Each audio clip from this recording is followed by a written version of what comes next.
오늘은 대림절 첫째 주일이 시작되는 날입니다. 대림절은 성탄절을 역으로 계산해서 4주 전에 시작되는 절기입니다. 그런데 여러분, 교회력에서는 대림절이 1월 달입니다. 이 이야기는 이제 교회력으로는 새로운 해가 시작되었다는 이야기입니다. 왜 교회력에서 대림절을 첫 번째 달로 이야기했을까? 저는 우리의 신앙의 기초, 우리의 신앙의 출발은 오직 예수 그리스도를 바라보고 예수 그리스도의 은혜를 사모하고 기대하는 것에서부터 출발하기 때문에 대림절이 첫 해로 시작되는데 모든 관심이 예수 그리스도께 초점이 맞춰져 있음을 알 수가 있습니다. 그래서 역사적으로 보면 이 대림절 기간에 특별한 여러 가지 행사들이 참 많이 있었습니다. 그 대표적인 것은 자신을 돌아보는 시간을 가졌다는 거예요. 한 해 동안 우리에게 함께 해주신 하나님의 은혜를 기억하고 하나님의 은혜뿐만 아니라 순간순간 우리 곁에서 우리를 돕고 섬겼던 많은 사람들을 통해서 우리의 삶이 여기까지 왔음을 깨닫고 감사하는 절기가 대림절 절기입니다. 하나님의 은혜로 제가 한신교회 온 지가 벌써 2년이 되었습니다. 처음에 올 때만 하더라도 코로나 끝이기 때문에 많은 분들이 함께 예배에 참석하지 못했지만 하나님의 은혜로 더 많은 성도들이 모여서 예배드리기를 시작했고 많은 사람들이 여러 가지 이야기를 통해서 저한테 얘기했습니다. 목사, 거기서 목회하기 참 쉽지 않지? 어렵지? 그렇게 이야기를 하더라고요. 아마 3년 동안 목사님을 모시지 않았던 여러 가지 소식들이 밖으로 나아갔기 때문에 그랬던 것 같습니다. 그런데 저는 그렇지 않았습니다. 2년이 참 많이 행복했고 2년이 참 빠르게 지나갔다라고 생각할 정도로 기쁨이 넘치는 목회였습니다. 제가 2부 때도 얘기했지만 제가 침을 지금 바르지 않고 여러분에게 얘기를 하는 것은 거짓말이 아니라 진실이기 때문에 그렇습니다. 왜 별로 이렇게 아멘이 없으십니까? 저는 정말 그렇습니다. 정말 우리 장로님들에게 너무 감사합니다. 왜냐하면 부족한 사람이지만 저를 도와서 많이 협력해 주셨습니다. 우리 안수 집사님과 권사님들과 모든 성도님들에게 다시 한번 감사를 드립니다.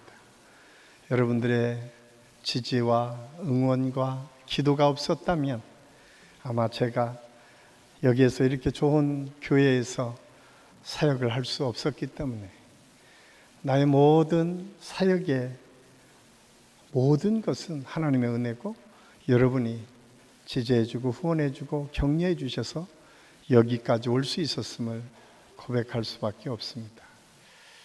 사실 우리가 신앙생활하면서 우리 자신들을 돌아본다는 것은 결코 쉽지 않습니다. 빠르게 지나가는 이 시대에 우리 주변을 돌아본다는 것은 하나님께서 우리에게 주신 특별한 은혜입니다. 사실 여러분은 잘 느끼지 못하시겠지만 오늘 우리가 이렇게 깨끗한 환경에서 살아갈 수 있는 이유가 무엇일까요?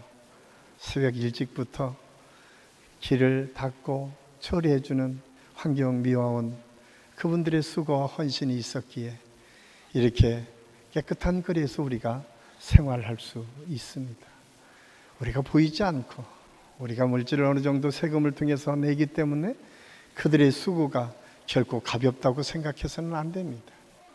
중요한 것은 그분들의 수고와 헌신이 오늘 우리를 더 풍성한 윤택한 삶으로 이끌어간다는 사실을 우리는 잊어서는 안 됩니다. 그래서 우리 믿는 사람들에게는 우리가 가끔 그분들을 만날 때 우리가 기뻐하고 감사할 수 있어야 됩니다. 그게 믿음의 사람들의 모습이어야 됩니다. 뿐만 아니라 여러분 대중교통을 이용하실 때 우리는 그냥 돈을 내고 타니까 그냥 괜찮은 것처럼 여겨지지만 그분들의 수고와 헌신이 없다면 교통이 마비되고 우리가 편안하게 생활하기 참 어려울 것입니다. 중요한 것은 그들의 수고와 헌신을 잊지 않고 감사할 수 있을 때 우리의 삶은 더 풍성해지는 것입니다. 사실 어디 그분들 뿐이겠습니까? 여러분의 가정을 돌아보십시오. 여러분의 가정을 지키기 위해서 애쓴 우리 남자 성도님들의 수고와 헌신이 있었기 때문에 가정이 지탱이 될 수 있었고, 말없이 그냥 말도 잘 듣지 않는 남편이지만 우상처럼 섬기고 보시는 우리 여자 성도들이 있었기에 가정이 더 건강해지고 아름답게 올 수 있었습니다. 그런데 여러분은 그 감사의 마음을 얼마나 표현하며 살고 계십니까? 저는 이 대림절 기간은 그냥 절기를 지키는 것, 거기에 포커스가 맞춰지는 것이 아니라 여러분의 입술로 사랑하는 아내에게, 사랑하는 남편에게, 사랑하는 부모님에게, 사랑하는 자녀에게, 우리 곁에 앉아서 언제나 함께 신앙생활하는 우리 그리스도인들 공동체 한 사람 한 사람을 바라보며 감사를 고백하고 감사할 수 있어야 됩니다. 감사를 표현해야 됩니다. 그래야 우리가 더 믿음이 아름답게 성장할 수 있다고 하는 사실을 우리는 알아야 됩니다. 대림절은 그런 기간입니다. 예수 그리스도가 우리를 위해서 모든 것을 주시기 위해서 이 땅에 오신 그 사랑이 우리에게 이미 내려져 있었기 때문에, 내가 이미 그 은혜를 받았기 때문에 우리 믿음의 사람들에게는, 그 은혜로 살아가는 우리 성도들에게는 그 은혜를 또 다른 사람에게 보여주고 나눠주고 고백하는 그런 모습들이 있을 때에 우리는 건강한 그리스도인의 삶을 살 수 있음을 알 수 있습니다. 저는 그래서 앞으로 3주 동안 로마서 12장을 함께 읽어 가려고 합니다.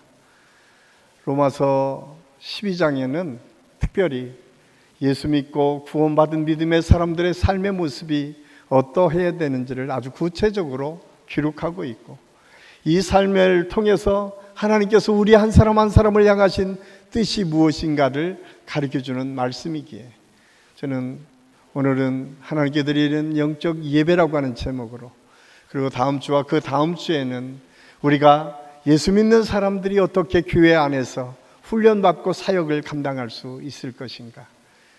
아마 다음 주에는 여러분들이 2024년도에 우리 교회 안에서 사역을 해야 될 것들이 무엇인가를 이렇게 체크하는 시간을 가질 텐데요, 아마 우리 한식교회 모든 성도들이 기쁨으로 다 참여했으면 좋겠습니다. 아이고, 나는 몸이 약해서요, 나는 물질이 없어서요, 나는 배운 게 없어서요, 나는 바빠서요, 여러 가지 핑계를 댈 수 있겠지만, 예를 들면 그렇습니다. 여러분, 시간이 없고 물질이 없고 바쁘다고 하더라도 중요한 것은 여러분의 가정에서 하루에 10분이면 10분, 5분이면 5분 기도할 수는 있잖아요. 그래서 아마 다음 주에 나갈 때에 우리 교회학교 학년을 위한 기도의 팀들도 만들 거예요. 그래서 그분들을 위해서 계속 우리 아이들에게 어떤 기도가 필요한지를 말씀을 통해서, 그리고 여러분들에게 이 카톡이나 여러 가지 방법을 통해서 전하면 여러분들이 그 아이들의 이름을 부르며 기도할 때에 그 기도가 그 아이들의 미래를 더 건강하게 바꿔갈 수 있고, 그 관심을 받은 아이들은 어딜 가나 지치지 않고, 또한 때로는 실패할 수도 있지만 아주 엎드러지지 않고 다시 일어서는 은혜를 경험할 수 있기 때문에 우리 모든 성도들이 기쁨으로 다음 주와 그 다음 주에 일어나는 이 사역 배치표에 체크하는 일을 잘 감당했으면 좋겠습니다. 그래서 다음 주에는 제가 예배드리는 시간에 아마 체크하는 시간을 가질 수도 있는데, 미리 하나님, 내게 주신 달란트가 무엇일까요? 내가 할 수 있는 일이 무엇일까를 생각하고 기도했으면 참 좋겠습니다. 로마서는 많은 신학자들이 복음의 진수다. 왜냐하면 복음의 내용을 가장 구체적으로, 가장 이론적으로 잘 설명한 말씀이 로마서이기 때문에 아마 학자들이 그렇게 표현한 것 같습니다. 16장으로 구성되어 있는데 1장에서 11장까지는 어떻게 구원의 진리에 이르게 되는지, 구원받은 방법들이 무엇인지, 그리고 구원받은 사람들에게 나타나는 현상들은 무엇인지에 대해서 설명하고 12장에서부터 16장까지는 구원받은 믿음의 사람들의 삶이 어떠해야 되는지를 우리에게 말씀해 주고 있습니다. 구원받은 믿음의 사람들의 삶, 그 삶은 어떻게 변화되고 어떻게 나타내야 하나님께서 기뻐하시는 삶을 살 수 있을까를 말씀하고 있어요. 그러면서 오늘 첫 번째 그러므로라고 하는 말로 시작됩니다. 이 그러므로라고 하는 말에 여러 가지 중요한 의미가 담겨져 있습니다. 가장 먼저는 앞에서 설명했던 구원받는 놀라운 역사와 그 기쁨이 내게 있으므로 그 놀라운 구원의 역사가 이미 내 안에서 이루어졌기 때문에 우리는 그 다음에 구원받은 자처럼 살아야 된다라고 하는 의미가 그 속에 담겨져 있습니다. 그러면서 가장 먼저 말씀하시는 것은 하나님의 모든 자비하심이라고 하는 단어입니다. 하나님의 자비하심은 우리가 죄인임에도 불구하고 먼저 우리를 사랑하심으로 구원해 주셨다라고 말씀하고 있습니다. 그리고 여전히 순간순간 우리는 연약해서 각기 우리가 원하는 대로 우리가 하고 싶은 대로 살고 있지만 하나님께서는 참고 기다리시면서 마침내 하나님의 역사를 이루어가는 믿음의 길로 우리를 이끌어 가신다라고 성경은 말씀하고 있습니다. 그래서 그러므로 믿음의 사람들은 우리가 살아가는 것은 산 제사를 드려야 되는데 그것이 하나님께 드려지는 영적 예배라고 말씀하고 있습니다. 그렇다면 영적 예배라고 하는 것은 무엇일까? 첫 번째로 하나님께 드리는 영적 예배는 하나님의 자비하심이 무엇인지를 깨닫고 고백하면서 시작됩니다. 제가 서두에 말씀을 드렸지만 이번 주부터 시작되는 대림절에 우리를 돌아보자고 말씀을 드렸습니다. 한 해를 돌아보고 베풀어 주신 하나님의 은혜를 기억하면서 우리 주변에 우리가 여기까지 오도록 이끌어 주신 많은 분들에 대한 고마운 마음을 표현하자고 말씀을 드렸습니다. 그런데 여러분, 이것을 깨닫고 내 입술로 표현하기 시작하면 그것이 오늘 영적 예배의 시작이라고 말씀하고 있습니다. 하나님의 자비는 그냥 하나님의 말씀 속에 멈춰 있지 않습니다. 그냥 이론적으로 내가 아는 것으로 그치지 않습니다. 중요한 것은 내가 알고 내가 깨달은 그 순간 입술로 고백되어질 때 그것이 더 큰 은혜로 확장될 수 있다고 하는 사실을 우리는 알아야 됩니다. 그래서 하나님의 사랑을 인식할 뿐만 아니라 하나님의 사랑이 표현되어지고 감사가 표현되어질 때에 더 풍성한 하나님의 은혜를 우리가 누릴 수 있습니다. 우리는 수없이 많은 결점들이 우리 안에 있습니다. 때로는 우리의 인생 가운데 번번이 실패하는 경험들도 있습니다. 때로는 내가 신앙생활을 할 때에 여러 가지 어려움과 실패를 경험하기도 합니다. 이렇게 부족한 우리를 향해서 그러나 하나님은 변함없이 우리를 지지하시고 우리에게 인내하시고 기다려주시는 하나님의 큰 은혜가 있음을 우리는 잊어서는 안 됩니다. 이 사실을 알았던 사람이 예레미야 선지자입니다. 예레미야 선지자는 예레미야가 3장 22절 23절에 이런 고백을 드리고 있습니다. 우리 함께 읽겠습니다. 여호와의 인자와 긍휼이 무궁하심으로 우리가 진멸되지 아니함이니이다. 이것들이 아침마다 새로우니 주의 성실하심이 크시도소이다. 아멘. 예레미야 선지자는 아침에 눈을 뜰 때마다 하나님의 은혜가 느껴졌어요. 오늘 하루도 하나님의 은혜 속에 내가 시작할 수 있는 것이 얼마나 크신 하나님의 자비하심인지를 깨달을 수 있었습니다. 사랑하는 성도 여러분, 오늘 아침에 이 새벽에 눈을 뜨시면서 여러분은 어떤 생각으로 하루를 시작하셨습니까? 예레미야 선지자는 눈을 뜨며 먼저 나의 생명을 지켜주시고 보호하시고 새로운 날을 허락하신 하나님 앞에 감사의 고백으로 그 은혜가 크고 크다라고 하는 찬송으로 하루를 시작했습니다. 하나님께 드리는 영적 예배라고 하는 것이 거창한 것에부터 시작되는 것이 아니라 어쩌면 이 가장 쉽고 그냥 우리가 인식하고 느끼고 체험하는 것이 어디에 집중하고 어떻게 하나님의 은혜 속에 고백되어져야 되는 이 간단한 고백을 통해서도 하나님께 드리는 영적 예배가 드려질 수 있다고 하는 사실을 오늘 성경 우리에게 말씀해 주고 있습니다. 저는 오늘 한식교 모든 성도들이 날마다 깨어나면서 여러분의 고백이 하나님께 하나님의 은혜가 큽니다. 나의 죄된 모습, 나의 연약한 모습, 그것을 외면하지 않으시고 여전히 새로운 생명을 주시고 그 생명 가운데 새로운 날을 열어주신 그 하나님을 찬양하는 우리 모든 성도들의 삶이 될 수 있기를 예수님의 이름으로 간절히 축원합니다. 뿐만 아니라 그 주님께서는 우리를 참고 견디고 인내하시면서 우리가 하나님의 말씀 앞으로 돌아오고 회개하기를 원하신다고 말씀합니다. 베드로서 3장 9절 말씀은 주의 약속은 어떤 이들이 더디다고 생각하는 것 같이 더딘 것이 아니라 오직 주께서는 너희를 대하여 오래 참으사 아무도 멸망하지 아니하고 다 회개하기에 이르기를 원하시느니라. 하나님은 우리가 멸망 속에 임하는 것을 원치 않으신다. 하나님께서 이 땅에 다시 재림하셔서 이 땅의 멸망을 심판의 길로 가지 않는 이유는 한 사람이라도 더 구원받는 믿음의 사람들이 있어야 됨을 오늘 성경은 말씀해 주고 있습니다. 참고 기다리신다는 거예요. 여러분, 아직까지 우리 주변에 믿지 않는 우리의 이웃들, 우리 형제들, 우리 가족들을 위해서 참고 견디기도 하시고 또 저와 여러분의 부족함과 열악한 모습을 통해서 다시 한번 기회를 주시고 하나님의 뜻을 이루어가는 삶을 더 펼치도록 기회를 주시는 하나님. 오늘 성경은 그렇게 우리에게 약속해 주고 있습니다. 베드로 사도는 실패를 경험한 사람입니다. 베드로 사도는 나는 다른 사람은 다 하나님을 예수님을 배반해도 나는 결코 주님을 배반하지 않겠습니다. 장담했던 사람입니다. 그런데 작은 소녀 앞에 형편없이 무너지는 본인을 발견하게 됩니다. 그리고 그는 깨달았습니다. 그런데도 나를 참고 기다리시고 다시 하나님께서 이렇게 세워주셔서 하나님의 역사를 이루어가는 위대한 사도로 세우시는 그 하나님의 은혜를 기억했습니다. 사랑하는 성도 여러분, 우리 삶에 얼마나 실패의 경험들이 많이 우리를 붙잡고 있는지 모릅니다. 과거의 아픈 기억들이, 상처들이 우리를 앞으로 나아가지 못하도록 잡고 있을 때가 얼마나 많은지 모릅니다.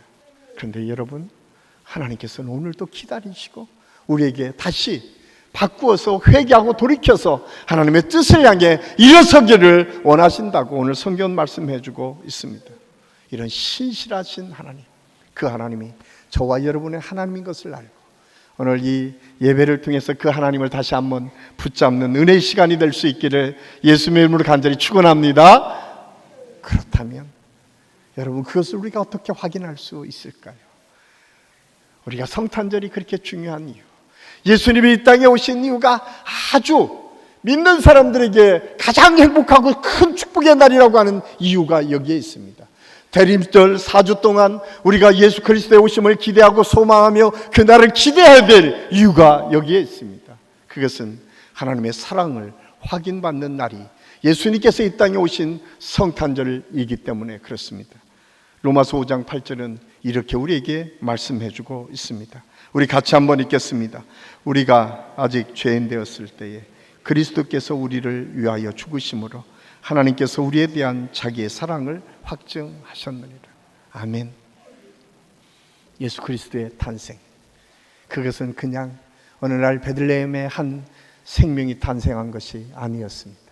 저와 여러분을 향한 하나님의 사랑이 어떠했는지를 보여주는 사건이었습니다. 아니, 인류 역사상 지금까지 있지 않았던 전무후무한 하나님의 구원의 선물이 예수 그리스도가 이 땅에 오심을 통해서 시작되었고 모든 사람에게 보여진 사건으로 우리에게 증거되고 있음을 우리는 알아야 됩니다. 그래서 성탄절이 중요합니다.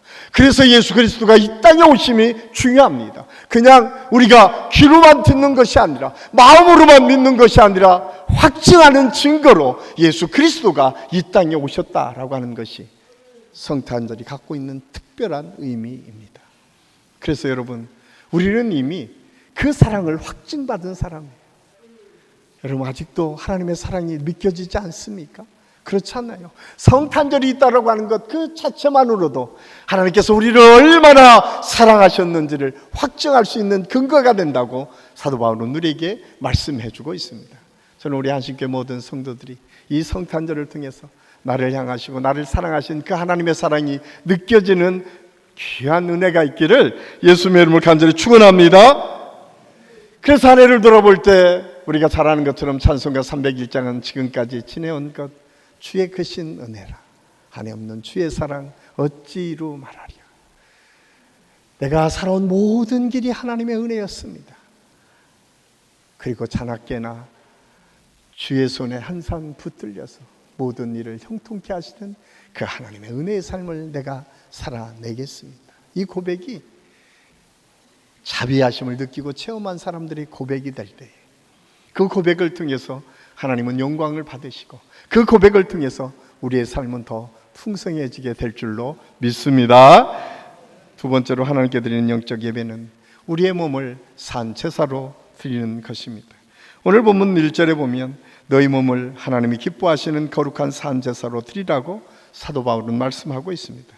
이 말은 유대 사람들의 제사의식을 말하는데 제사는 드린다라고 하는 의미가 있습니다. 우리나라도 유교적 문화 속에 제사를 많이 드리는 훈련을 받았습니다. 우리가 일상적으로 제사를 드리는 것은 제물을 드려서 신에게 바친다라고 하는 의미가 그 속에 있습니다.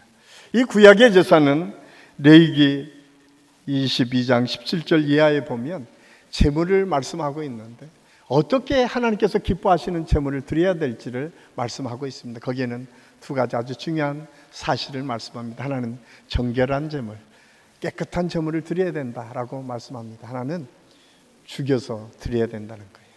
여러분, 죽은 것을 드리는 것이 아니라 살아있는 것을 죽여서 드린다라고 하는 것입니다. 왜 살아있는 생물을 죽여서 하나님께 드리는 것일까요? 이 속에는 생명을 드린다라고 하는 의미가 담겨져 있습니다. 생명을 모두 드려서 하나님의 사랑이 얼마나 크고 위대한지를 보여주는 사건이 제사다라고 성경은 말씀해주고 있습니다. 그래서 우리 믿음의 사람들이 예배가 제사라고 했는데 여러분, 예배가 제사라고 하면 우리의 과거는 없어져야 됩니다. 우리의 과거는 여기에서 멈추고 이제 새로운 하나님의 은혜를 바라보며 나아가는 믿음으로 날마다 거듭나야 된다고 하는 말이 그런 말입니다. 그런데 우리는 간혹 과거에 내가 죽었는데 내가 살아날 때가 얼마나 많이 있습니까? 세상과 타협하며 얼마나 많은 죄를 범하며 살고 있습니까? 한번 생각해 보시기를 바랍니다. 우리는 예수 믿었다고 거듭났다고 하는데 우리 주변에 나 때문에 상처받는 사람들이 때로 생기지 않습니까? 저도 목회를 하면서 늘 생각합니다. 혹시 하나님 저 때문에 상처받는 분들이 없게 하여 주옵소서. 혹시 내가 실수를 했다면 언제나 돌이키고 회개하는 것이 왜 중요한가? 돌이키고 회개를 통해서 화해를 이루고 더 큰 하나님의 은혜를 향해서 나아갈 수 있기 때문에 그렇습니다. 그런데 우리는 과거 죽은 사건을 통해서 여전히 과거로 살아갈 때가 참 많이 있는데 오늘 성경은 그러지 말라고 말씀하면서 로마서 6장 13절에 이렇게 우리에게 권면하고 있습니다.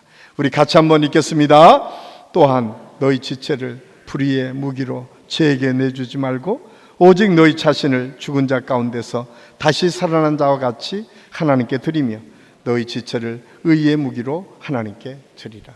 아멘. 오늘 이 사도 바울의 말씀을 통해서 우리는 우리의 삶이 때로는 불의의 병기로 사용되어질 수 있다고 하는 사실을 알아야 됩니다. 여러분, 여러분의 가정에서 여러분은 어떻게 사용되고 있습니까? 여러분, 피스메이커로 살아가십니까? 아니면 트러블 메이커로 살아가십니까? 여러분이 가면 모든 사람이 행복해지고 모든 사람이 좋아집니까? 아니면 여러분이 가면 모든 사람이 피하고 모든 사람이 힘들어합니까? 한번 곰곰이 생각해 보시기를 바랍니다. 거룩한 삶, 거듭난 사람은 특별한 것을 의미하지 않습니다. 오늘 의의 병기로 너희 지체를 하나님께 드리라고 했는데 하나님께서 함께 하시는 은혜를 통해서 어디를 가나 살려내는 능력과 역사가 있는 삶, 이것이 산 제사를 드리는 삶이라고 하는 사실을 우리는 잊어서는 안 됩니다. 우리 한신교회를 개척하셨던 이중표 목사님이 가장 좋아했던 성경 구절이 갈라디아서 2장 20절 말씀입니다. 내가 그리스도와 함께 십자가에 못 박혔나니. 사랑하는 성도 여러분, 여러분의 과거의 삶이 과연 예수님과 함께 십자가에 못 박히셨습니까? 여전히 십자가에 못 박은 것처럼 보였는데 다시 살아나서 그 주님의 뜻을 따르기보다는 내 욕망과 욕심을 따라가는 우리의 삶이 여전히 살아서 움직이고 있습니까? 그런데 그 다음에 내가 사는 것은 나를 사랑하사 자기의 몸을 버리신 예수 그리스도를 믿는 믿음 안에서 사는 것이다. 이제 더 이상 내가 육체 가운데 사는 사람이 아니라 예수 그리스도 안에서 거듭난 예수님이 나를 지배하고 이끌어가는 삶을 산다라고 하는 것이 바로 사도 바울의 고백이었고 우리 한신교회의 고백입니다. 그래서 한신교회에 들어오는 모든 사람들에게는 더 이상 내가 사는 것이 아니라 내 안에 계신 그리스도께서 나를 이끌어 가시는 대로 순종하며 사는 삶이 거룩한 삶이고 하나님께 드릴 영적 예배라고 하는 사실을 우리에게 말씀해 주고 있습니다. 그러기에 우리가 기억해야 될 것은 이 영적 예배, 산 제사를 드리는 삶은 생명을 살리는 삶입니다. 우리가 죽었다라고 하는 것은 반응하지 않는다는 거예요. 그런데 새로 살았다라고 하는 것, 산 제사를 드린다라고 하는 것은 살아서 또 다른 사람에게 반응할 수 있는 선한 영향력을 끼치는 믿음의 삶을 말씀하고 있습니다. 그렇습니다. 우리 믿음의 사람들에게 산 제사가 되는 삶은 모든 사람 속에 생명을 불어넣는 삶을 의미합니다. 좋아지도록, 활력이 있도록, 더 크게 번성하도록 이렇게 세우는 능력의 삶을 말씀하고 있습니다. 저는 우리 한신교회 모든 성도들 삶 속에 하나님께서 기뻐 받으시는 산 제물이 되어서 여러분이 가는 곳곳마다 이런 하나님의 풍성한 은혜를 경험할 수 있기를 예수님의 이름으로 간절히 축원합니다. 마지막으로 하나님께 드리는 영적 예배는 하나님의 뜻을 분별하여 실천하는 삶을 말합니다. 하나님이 기뻐하시는 거룩한 산제사를 드릴 수만 있다면 그 삶 자체가 하나님을 경배하는 생활이요 하나님을 찬양하는 예배가 됩니다. 먹고 마시고 자고 일어나는 것, 집안에서 일하고 직장에서 근무하는 모든 것이 하나님께 드리는 영적 예배로 살아가야 된다라고 하는 사실을 우리에게 말씀해 주고 있습니다. 그런데 이 모든 것을 삶으로 나타날 때에 우리가 중요한 원칙이 있는데 2절 말씀에 보면 이 세대를 본받지 말라라고 말씀합니다. 이 본받는다라고 하는 말은 헬라로 슈스케마티 제스테라고 하는 말로 쓰여져 있습니다. 그런데 이 말의 앞에 동사가 있는데 그것은 스케마라고 하는 동사인데 이것은 한국어로 번역하면 유행이라고 하는 말입니다. 유행을 따라 살지 말라는 거예요. 오늘날 많은 사람들이 유행을 따라 삽니다. 세상을 따라 삽니다. 세상에서 얻어지는 것은 무엇이에요? 사도 바울은 그렇게 얘기합니다. 이생의 자랑, 육체의 정욕, 안목의 정욕, 이세의 자랑이 나를 지배해 이끌어간다. 그것이 세상의 결론이에요. 여러 말로 아무리 미사 여구를 사용해서 포장을 한다고 하지만 결론적으로 찾아보면 육체의 정욕과 안목의 정욕과 이세의 자랑으로 결론을 맺는 것이 세상의 유행의 결과입니다. 그런데 그것을 따라가지 말라. 이 세대를 본받지 말라고 우리에게 말씀해 주고 있습니다. 그 이유는 부패한 생활 양식을 접고 하나님의 은혜를 따라 순종하는 믿음으로 너희가 하나님의 은혜의 샘물처럼 살라고 말씀하고 있습니다. 지금 젊은이들은 잘 모르겠지만 옛날 시골에는 방죽논이 있었습니다. 거기에는 참 넓은 논 가운데서도 언제나 조그만 샘물에 물이 솟아나왔어요. 아무리 방죽이 지저분해져도 시간이 지나면 지날수록 그 샘물이 솟아나와서 방죽을 깨끗한 물로 바뀌어지는 것처럼 여러분 우리가 거룩한 삶을 산다라고 하는 것은 그런 역할을 감당하는 것입니다. 보이지 않는 곳에서 조금씩 흘러나오는 것처럼 보여지지만 아무도 그것이 주목하지 않고 보여지지 않아서 아무런 영향력이 없는 것처럼 보여지지만 그 순간에도 살아서 그 생명의 역사가 이어지는 것, 이것이 거룩한 산 제사의 모습이라고 하는 사실을 우리에게 말씀해 주고 있습니다. 저는 이 발대제 교회 얘기를 한번 여러분에게 소개했던 것 같습니다. 아마 제가 한 내년이나 내후년 정도는 우리 성경 공부 끝나면 아마 발데제 교회, 이태리에 있는 발데제 교회를 한번 탐방하는 그런 코스를 만들었으면 좋겠다 생각을 하는데, 이태리의 모든 국교가 로마 캐톨릭입니다. 도시에 가는 곳곳마다 웅장한 성당들이 얼마나 많이 있는지 모릅니다. 그곳에 발데제 교회라고 하는 북단의 조그만 마을에 있는 교회가 있습니다. 그런 발도라고 하는 프랑스 사람, 그는 리옹이라고 하는 곳에서 꽤 부자로 큰 이 장사를 통해서 많은 돈을 얻은 사람입니다.